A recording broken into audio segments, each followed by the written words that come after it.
आवरण दाशेन नश्यन्ति सर्वजन्तवः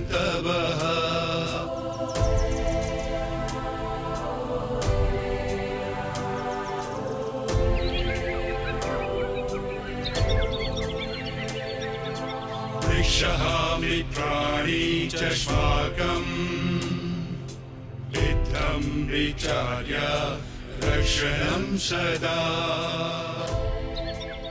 নমস্কাৰ, সুষমা বসুন্ধৰাৰ বিংশ খণ্ডলৈ আপোনাক আদৰণি জনাইছোঁ। জীৱন ধাৰণৰ বাবে যিখিনি সম্পদ কিংবা উপাদানৰ প্ৰয়োজন হয় তাৰ অধিকাংশই আমি নিজাকৈ উৎপাদন নকৰোঁ বা আহৰণ নকৰোঁ। আমি পৰনিৰ্ভৰ নতুবা পৰস্পৰ নিৰ্ভৰ পৰিকাঠামোত নিজকে সমৰ্পণ কৰিবলগীয়া হয়।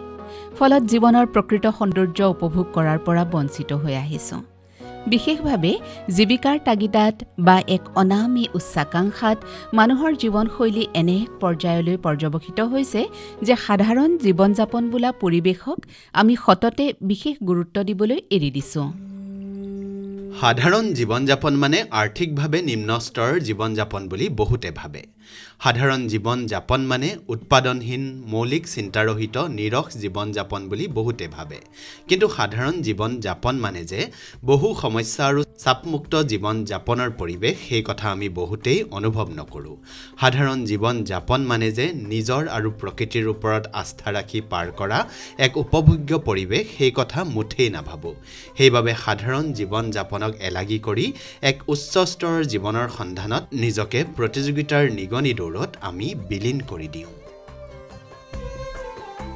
পৰিৱেশৰ কথা দেখা বুজা অনুভৱ কৰাৰ বেলিকাও আমি সততে নিজে পৰিবেষ্টিত হৈ থকা পৰিৱেশৰ কথাকে বদ্ধমূল বুলি ভাবি লওঁ।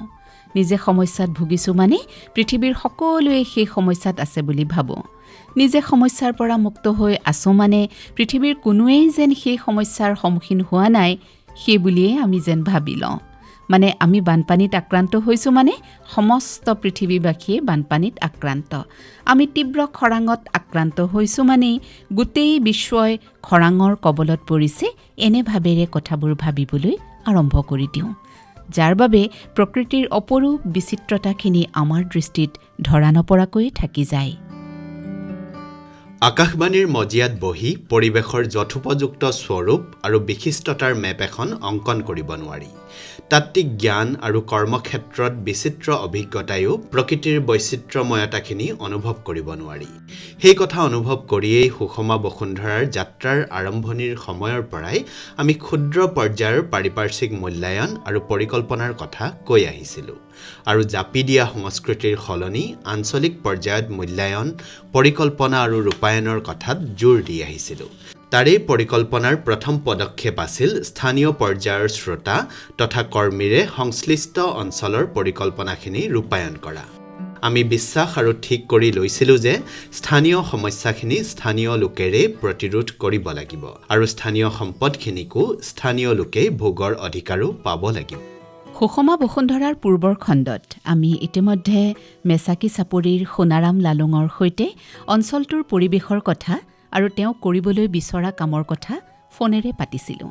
এই মৌচুমীত হাতে কামে লাগিব পৰাকৈ বিশেষজ্ঞসকলৰ যোগেদি যাতে পৰামৰ্শ দিয়াব পাৰোঁ, তাৰ বাবে আমি নিজেই অঞ্চলটোৰ ভৌগোলিক বিৱৰণ আৰু বাতাবৰণখিনি জানি আহিবলৈ সুষমা বসুন্ধৰাৰ এই সপ্তাহৰ যাত্ৰাত বাছনি কৰিছিলোঁ ধেমাজি জিলাৰ মেচাকি চাপৰি নামৰ ঠাইখন। আমাক তালৈ নিমন্ত্ৰণ কৰিছিল আকাশবাণীৰ নিয়মীয়া শ্ৰোতা আৰু সুষমা বসুন্ধৰাৰ পঞ্জীভুক্ত শ্ৰোতা সোণাৰাম লালুংদেৱে।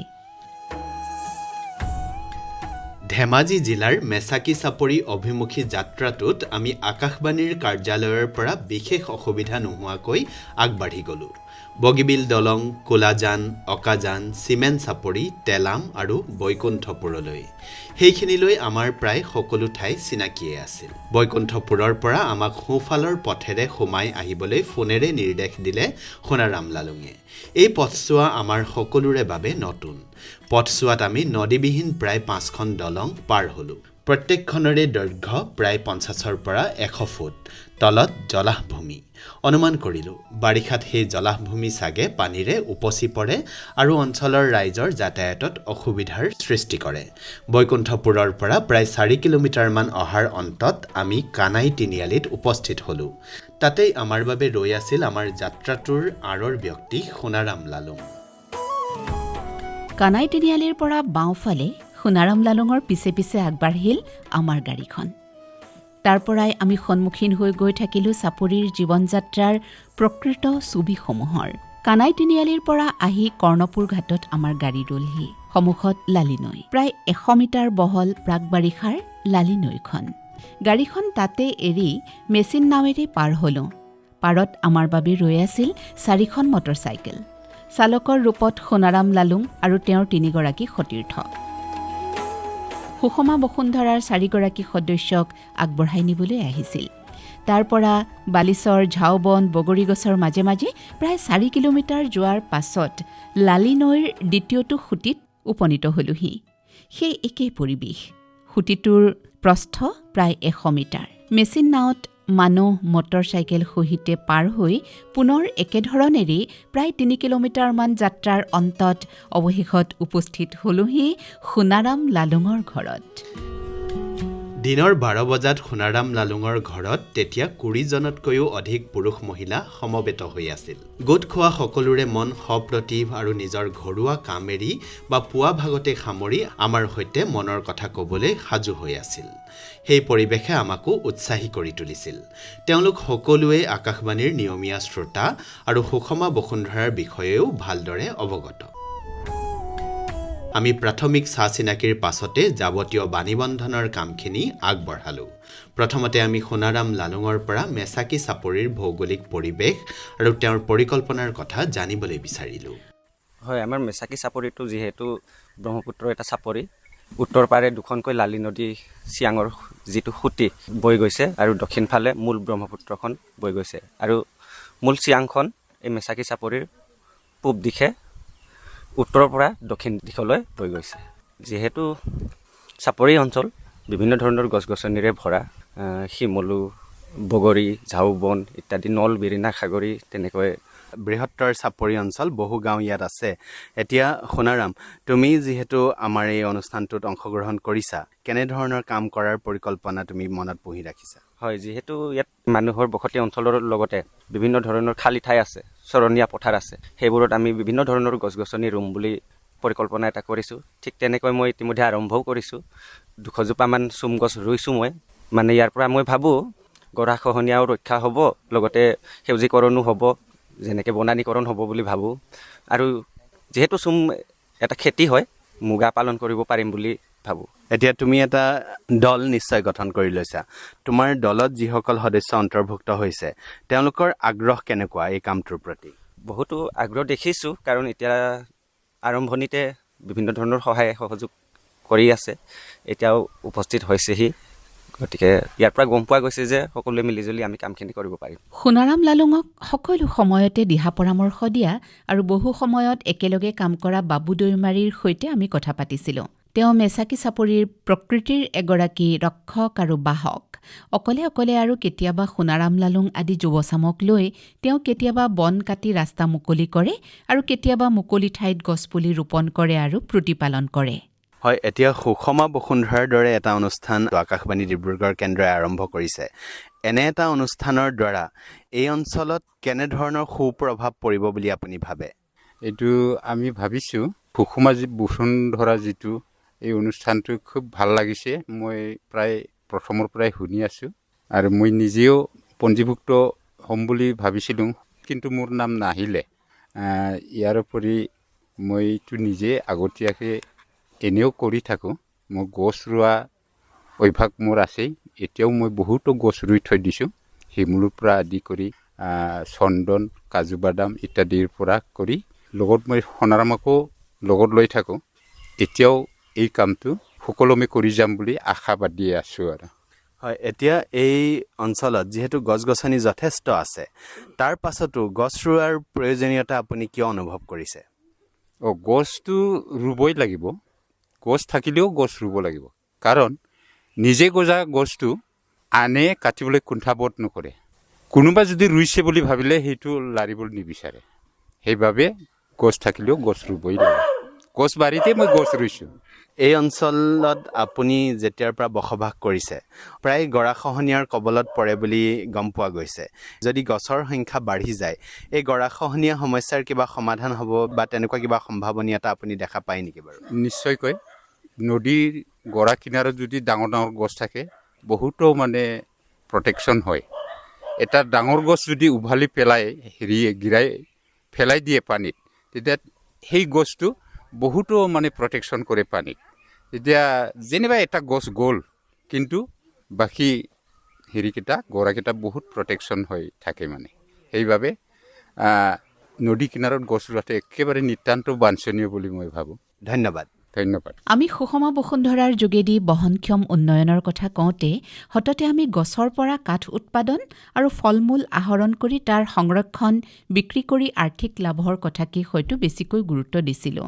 প্ৰকৃতিৰ মাজত জীৱন নিৰ্বাহ কৰা বাবু দৈমাৰীয়ে জীৱনৰ অভিজ্ঞতাৰে সোঁৱৰাই দিছিল গছ থাকিলেও গছ ৰোৱাৰ প্ৰয়োজনীয়তাৰ কথা আৰু গছে প্ৰাকৃতিক অৱক্ষয় ৰোধ কৰাত লোৱা ভূমিকাৰ কথা। কেৱল অৰ্থ উপাৰ্জনৰ বাবেই নহয়, জীৱনৰ বাবে গছ-গছনিৰ প্ৰয়োজন। এনে মত দাঙি ধৰি সোণাৰাম লালুঙৰ গোটটোৰ এগৰাকী জ্যেষ্ঠ আৰু সক্ৰিয় সদস্যই সুষমা বসুন্ধৰাৰ যোগেদি দিয়া প্ৰতিটো দিক নিৰ্দেশনা মানি কাম কৰি যাব বুলি ব্যক্ত কৰে। আমি কথা পাতিছিলোঁ গোটটিৰ সদস্য মনিল দৈমাৰীৰ সৈতে। মেচাকি চাপৰিত দীৰ্ঘদিন ধৰি বসবাস কৰাৰ অভিজ্ঞতাৰে আমাৰ আগত তেখেতে এনেদৰে মত ব্যক্ত কৰিলে। নমস্কাৰ। আপুনি ইয়াৰে বাসিন্দা। এতিয়া সোণাৰাম লালুঙে এই অঞ্চলত কিছুমান গছপুলি ৰোৱাৰ পৰিকল্পনা কৰিছে, লগতে আপোনালোককো সেই অভিযানৰ অংশীদাৰ হিচাপে তেওঁ অন্তৰ্ভুক্ত কৰিছে। বছৰৰ কিছু সময় বানপানীৰ কবলত পৰা এই অঞ্চলটোত দেখা যায়। তেনে পৰিস্থিতিত এনে এটা অভিযান সফল হোৱাৰ সম্ভাৱনা আছেনে নাই বাৰু? আপুনি কি অনুভৱ কৰে? মই এইটো যিটো আমাৰ ধৰক ছমাহ ধৰি কিনে আমাৰ ইয়াত প্ৰায় পানীৰ পৰা আৱৰি থকা যেন হয়। তথাপিও তেনেকুৱা পানীটো ইমানখিনি দিন নাথাকে। বানপানী হ'লে মানে কেইদিনমান থাকে। তথাপিও গৰাকেইটা সম্পূৰ্ণ পৰিপূৰ্ণ যদি হয় তেতিয়াহ'লে মানে ওখটো বাদ দি কিনি প্ৰায় পানী হয়।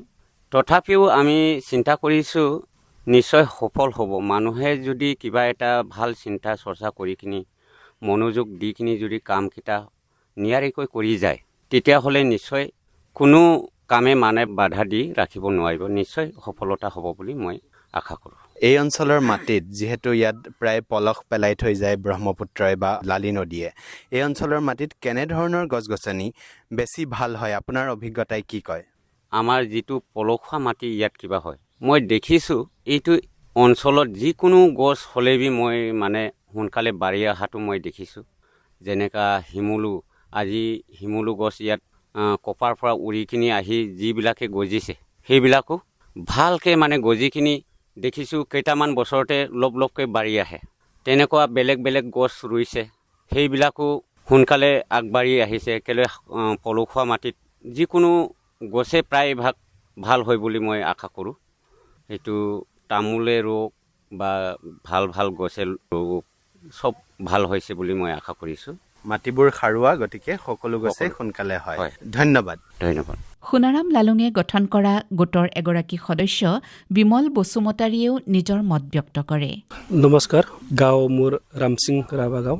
আপোনালোকৰ লগত কথা বতৰা পাতি গম পাইছিলোঁ যে এই অঞ্চলত ডাঙৰ ডাঙৰ গছ বন ৰুলে কেতিয়াবা কিন্তু কিছুমান কাৰণত কোনোবাই এইবোৰ কাটি লৈ যায় বা বাহিৰৰ কোনোবা মানুহ আহি আপোনালোকক নুসুধাকৈ বা আপোনালোকৰ অনুমতি নোলোৱাকৈ গছবোৰ কাটি লৈ যায়। এনে পৰিস্থিতিত সুষমা বসুন্ধৰাৰ দৰে এটা অভিযানৰ ভৱিষ্যতটো কেনেকুৱা হ'ব বা আপোনালোকৰ অভিযানৰ অধীনত যিবিলাক গছপুলি ৰোৱা হ'ব সেইবিলাক যাতে কোনো বহিৰাগত লোকে কাটি লৈ যাব নোৱাৰে, কেনেধৰণৰ পৰিকল্পনা কৰিব লাগিব বুলি আপুনি অনুভৱ কৰে? আমাৰ ইয়াত যিকোনো বানপানী এলেকা চাপৰি অঞ্চল, যাতে আমাৰ ইয়াত গছ গছনিকেইটা চবেই ৰাইজে ধুনীয়াকৈ ৰাখিব বুলি মই আশা কৰোঁ। চব ৰাইজকো ইয়াকে মই অনুৰোধ জনাইছোঁ যে যাতে আমাৰ ইয়াত বানপানীৰ কাৰণে বানপানী আহিলে বহুত মানে গছ গছনি নাথাকিলে ইয়াত বহুত আমাৰ গৰাখহনীয়া হৈ পিনি বহুত আমাৰ নষ্ট কৰে। এইকাৰণে সমূহ ৰাইজক মই ইয়াকে কওঁ আৰু যেনিবা গছ গছনিটো আমি ধুনীয়াকৈ ৰাখিব লাগে, যাতে আমাৰ এইটো মেচাকি অঞ্চলটো ধুনীয়াকৈ থাকিব লাগে। ইয়াতে চবেই মিলিজুলি গছ ৰোৱাও আছে। এইটোৱে ধুনীয়াকৈ আমাৰ ছেফ হ'ব বুলি মই ইয়াকে কৈ মোৰ বক্তব্য সামৰিলোঁ আৰু। ধন্যবাদ। এয়া আমি লগ পোৱা অন্যান্য সদস্যসকল। নমস্কাৰ, মোৰ নাম শ্ৰী বাথাৰাম সোণোৱাল। এতিয়া আপুনি আমাৰ পঞ্জীভুক্ত শ্ৰোতা সোণাৰাম লালুঙৰ লগত একেলগে দল বান্ধিছে। কেনেধৰণে আপুনি সহায় কৰাৰ পৰিকল্পনা কৰিছে?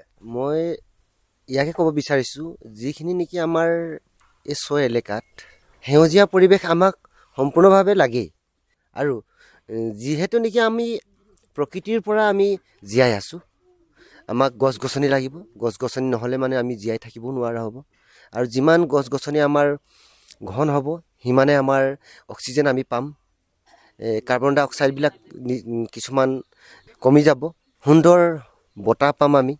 ভৱিষ্যতে আজি যিজোপা আমি গছ ৰুম 5 বছৰ বা 10 বছৰ পিছত সেই গছজোপা যাতে আমাৰ এটা মূল্যৱান এজোপা গছ হ'ব লাগে।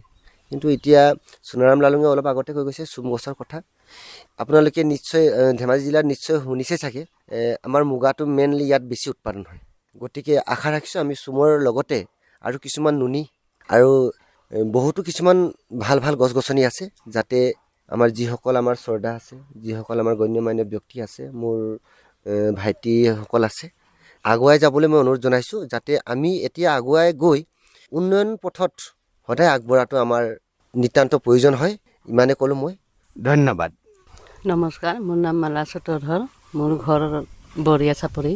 ঘৰখনক সুন্দৰ কৰি ৰখাত গছ গছনিৰে ভৰা, শাক পাচলিৰে ভৰা বাৰী এখনৰ গুৰুত্ব কিমান বুলি আপোনাৰ মনে কয়? হয়, যথেষ্ট। বাৰীখন ধুনীয়াকৈ চব্জি ৰুই, গছ গছনি ৰুই ধুনীয়াকৈ বাৰীখন বনাব লাগে। পৰিয়াল ল'ৰা ছোৱালীৰ লগত যথেষ্ট আগবাঢ়িব লাগিব। আমিও গছ গছনি ৰোৱাত ল'ৰা ছোৱালীক সহায় কৰিব লাগিব। আৰু যি আপোনালোকে এই অনুষ্ঠানটি সহায় কৰি আহি আছে, আমিও যথেষ্ট আগবাঢ়িব চেষ্টা কৰিম। আমি একেবাৰে অশিক্ষিত মাতৃ, ইমানকৈ ক'ব নাজানো, গতিকে আগলৈ ল'ৰা ছোৱালীক আগবঢ়াই লৈ যাম বুলি আশা কৰিছোঁ। আৰু আপুনি স্কুলীয়া শিক্ষা নপঢ়িব পাৰে, কিন্তু আপোনাৰ অভিজ্ঞতা যথেষ্ট নিশ্চয় আছে। গতিকে কেনেধৰণৰ গছ গছনি ৰুই থ'লে ভৱিষ্যতে আপোনাৰ নহ'লেও আপোনাৰ সন্তানৰ বা আপোনাৰ নাতি নাতিনীৰ কামত আহিব বুলি আপুনি ভাবে বাৰু? যথেষ্ট গছ গছনি আমাৰ বাৰীত ৰোৱা হৈছে বাৰু। এই নেমু বাগানো বনোৱা হৈছে, আৰু লগতে তামোল বাৰী আছে, আৰু দুই এটা কিবা বেলেগ গছো আছে, লগতে শিমলু গছ। কিজানি হয়তো 1 বছৰ 2 বছৰ পিছত আমাৰ ঘৰ একেবাৰে নৈ কিনাৰ আহি পাব। সেয়ে মানে গছ গছনি আপোনালোকৰ সহযোগিতা বিচাৰিছোঁ আৰু গছ গছনি ৰুবৰ কাৰণে। এতিয়া কিছুমান খালী ঠাইও নিশ্চয় আপোনাৰ ওচৰে পাজৰে আছে। সেই খালী ঠাইবিলাকত কেনেধৰণৰ গছ গছনি ৰুলে গৰাখহনীয়া কমিব বুলি আপুনি ভাবে? হয়, যথেষ্ট ডাঙৰ ডাঙৰ গছ ৰুব লাগিব, ডাঙৰ ডাঙৰ। আৰু আমাৰ ইয়াত গছ প্ৰায় নিজে শিমলুটো উৰি কিনি গুটিটো গজি যথেষ্ট ডাঙৰ ডাঙৰ গছ হয়। ৰাইজেও ৰুইছে, বাঁহ চাহ ইত্যাদি কৰি ৰুইছে, আৰু আমিও চেষ্টা কৰিম লগতে গছ গছনি ৰুবৰ কাৰণে। ধন্যবাদ বাইদেউ। ধন্যবাদ। নমস্কাৰ, মোৰ নাম চাজা চত্ৰধৰ, মই বৰীয়া চাপৰিত থাকোঁ। বাইদেউ, আপোনাৰ এতিয়া ঘৰৰ যিখন বাৰী বা আপোনাৰ নিজৰ যিমানখিনি মাটি আছে তাত নিশ্চয় খালী মাটিও আছে। এতিয়া এই খালী মাটিবোৰ আমি কি ধৰণে আমাৰ কামত অহাকৈ ব্যৱহাৰ কৰিব পাৰোঁ বাৰু, আপুনি কি ভাবে? আমাৰ যিহেতু গৰাখহনীয়া হৈছে, ৰুলে ভালে পাওঁ, আমাৰ নৈ আহি পাব আৰু খৰচত। এতিয়াতো বহুত আমাৰ শাস্তি হৈছে বাৰু, বহুত বাৰী বাগান বহুতে লৈ গৈছে। এতিয়া এনেকুৱা অৱস্থা হৈছে আৰু আমাৰ। গতিকে এনেকুৱা এটা সময়ত সুষম বসুন্ধৰাৰ নিচিনা এটা অনুষ্ঠানে আপোনালোকক সহায় কৰিব পাৰিব বুলি আপোনাৰ মনে আশা কৰে, নহয় জানো? বহুতে আশা কৰিছোঁ বাৰু। এই অনুষ্ঠানটোতে আমাৰ বিশেষজ্ঞৰ জৰিয়তে এনেধৰণৰ গৰাখহনীয়া প্ৰতিৰোধ কৰিবলৈ কেনেধৰণৰ গছ গছনি ৰুব লাগে আৰু কিদৰে ৰুলে গৰাখহনীয়া প্ৰতিৰোধ হয়, সেই বিষয়ে আমি নিশ্চয় এই অনুষ্ঠানত সন্নিৱিষ্ট কৰিবলৈ চেষ্টা কৰিম। আপোনাক ধন্যবাদ জনাইছোঁ। ধন্যবাদ। মই নয়নমণি লালুং। আপোনাৰ ঘৰ মেচাকি চাপৰিতে, নহয় জানো? এতিয়া যিহেতু বাৰিষাৰ বতৰ আহিছে, লাহে লাহে বৰষুণ পৰিবলৈ আৰম্ভ কৰিছে, এনেকুৱা সময়ত কেনেকুৱা ধৰণৰ গছ গছনি ৰুব লাগে বুলি আপোনাৰ অভিজ্ঞতাই কয়? গছ গছনিবোৰ নাম তেনেকৈ নেজানো, হ'লেও যিখিনি গছ ৰুৱে মানে শিমলু হওক, নিম গছ হওক গমাৰি চিচু যিখিনি গছ ৰুলে মানে ভাল আৰু আগত সোণাৰামে আমাৰ যিখিনি কামলৈ আগবাঢ়িছে আমি চবে তাৰ লগত আছোঁ। এতিয়া আপুনি যি কেইজোপা গছৰ নাম ক'লে এই গছবিলাকৰ কিবা বাণিজ্যিক সম্ভাৱনা আপুনি দেখা পায়নে বাৰু? পাওঁ, শিমলুখিনিও বহুত কামত খাটে আজিকালি মানুহবিলাকে ঢেৰ ৰুইছেও আৰু বাহিৰা মানুহ আহিও ইয়াৰ পৰা বেপাৰ কৰি লৈ গৈছে। চিচু কাঠৰো বহুত কামত খাটে, টেবুল বেঞ্চ পালেঙৰ পৰা তেনেকৈ বনোৱা হয় আৰু। ভৱিষ্যতে সেই গছবিলাক ৰুই পৰিয়ালবিলাক সচ্ছল হ'ব পাৰিব বুলি আপুনি ভাবেনে বাৰু? হয়, ভাবোঁ। ধন্যবাদ। মই জেতিন বড়ো, মোৰ মেচাকি চাপৰিতে বসবাস বৰ্তমান। এই অঞ্চলত ধান খেতি হয় নাই বাৰু? ধান খেতিটো আমি বৰ্তমান ধান খেতিৰ লগতে জড়িত। প্ৰত্যেকটো পৰিয়ালৰ যদি ধান খেতি আছে, প্ৰত্যেকটো পৰিয়ালৰে সৰ্বনিম্ন কিমানমানকৈ মাটি আছে বাৰু? মাটি আপোনাৰ আমাৰ ইয়াত এনেকুৱাকৈ আমাৰ চৰকাৰে মতে দিছে আৰু এনেকৈ 7 বিঘাকৈ। এনেকৈ আমাৰ চিট হিচাপত আছে, তেনেকৈ 8 বিঘা ওলায়, কিছুমান 7 বিঘা ওলায়, কিছুমান 10 বিঘা ওলায় এনেকৈ। আপুনি ক'লে যে চৰকাৰীভাৱে দিয়া মাটিত ধান খেতি কৰে, সেই মাটিৰ কাগজ পত্ৰ আপোনালোকৰ নিজৰ নামত আছেনে বাৰু? কাগজ পাতি বৰ্তমান কৰিছোঁ। এতিয়া এটা গোট হিচাপত যদি আমি গোটেইখিনি মিলিজুলি কৰিব পাৰোঁ, সংৰক্ষণো হ'ব। তাৰপিছত গৈ পেলাই আপোনাৰ যিকোনো গছ পুলি ৰোপণ, এতিয়া আমাৰ নদী কাষৰীয়া মাটি বুলি পেলাই আমি যিবিলাক কৈ আছোঁ, ঠিক তেনেকৈ আমি যদি শিমলুৱে হওক বা নিম গছে হওক গোটেইখিনি এতিয়াতো আমি ৰুই আছোঁ বৰ্তমান। ধন্যবাদ বাৰু। নমস্কাৰ, মোৰ নাম ৰজনী সূত্ৰধৰ, মোৰ মেচাকি বৰীয়া চাপৰিতে ঘৰ। এতিয়া আপুনি যিহেতু এজন যুৱক, আপুনি পৰম্পৰাগতভাৱে দেখি আহিছে আমাৰ আজু ককা আমাৰ মা দেউতাই এটা ধৰণেৰে খেতি কৰিছিলে, কিন্তু এতিয়া সময় সলনি হৈছে। মাত্ৰ খাই বৈ চলি থকাই নহয়, লাভ অৰ্জন কৰি খেতি কৰিলে বেছি ভাল হ'ব বুলি আমি ভাবোঁ। পৰিৱেশ পৰিস্থিতিয়ে আমাক এনেধৰণে এতিয়া বুজাবলৈ ধৰিছে। এতিয়া নতুন চিন্তাৰে খেতি কৰি কিদৰে অধিক লাভৱান হ'ব পাৰি বুলি আপুনি ভাবে? আমি চাপৰিতে বসবাস কৰি আছোঁ আৰু আমাৰ জেগাখিনি সম্পূৰ্ণ গৰাখহনীয়া, গতিকে আমি গছ গছনি ৰুব লাগে আৰু আগতেও আমি ৰুই আহিছিলোঁ। যথেষ্টখিনি গৰাখহনীয়া হৈ গৈছে, অলপ চলপ নহয়, ধৰি লওক 1 কিলো 1.5 কিলোমিটাৰ এনেকৈ ভাঙি গৈছে। তথাপিও আমি আশা এৰা নাই। ধৰি লওক গছটো আমি ৰুবই লাগে, কিন্তু মানে কাটাটো আমাৰ বেছি কমতি কৰিব লাগে। আৰু আমি ভৱিষ্যত আগবাঢ়িব হ'লে আমিতো ধৰি লওক খেতিতে আমি আগবাঢ়ি যাব লাগিব। আৰু আমাৰ ধান খেতি মেইন আমাৰ ইয়াত, আৰু আমি ৰাজহুৱা হিচাপে অলপ চলপকৈ হ'লেও আমি ৰাজহুৱা হিচাপে আমি ধান খেতি কৰোঁ। তো সেনেকৈ আমি চলি গৈ আছোঁ আৰু নিজৰ পথাৰতো আমি কৰি আছোঁ আৰু খেতি। এতিয়া ৰাজহুৱাভাৱে ধান খেতি কৰা আৰু নিজাকৈ নিজৰ মাটিতে খেতি কৰা, দুইটাৰ মাজত কষ্ট লাভালাভৰ পৰা আদি কৰি কিবা পাৰ্থক্য আছে নেকি, আপুনি অনুভৱ কৰে নেকি বাৰু? হয়, যথেষ্টখিনি আছে।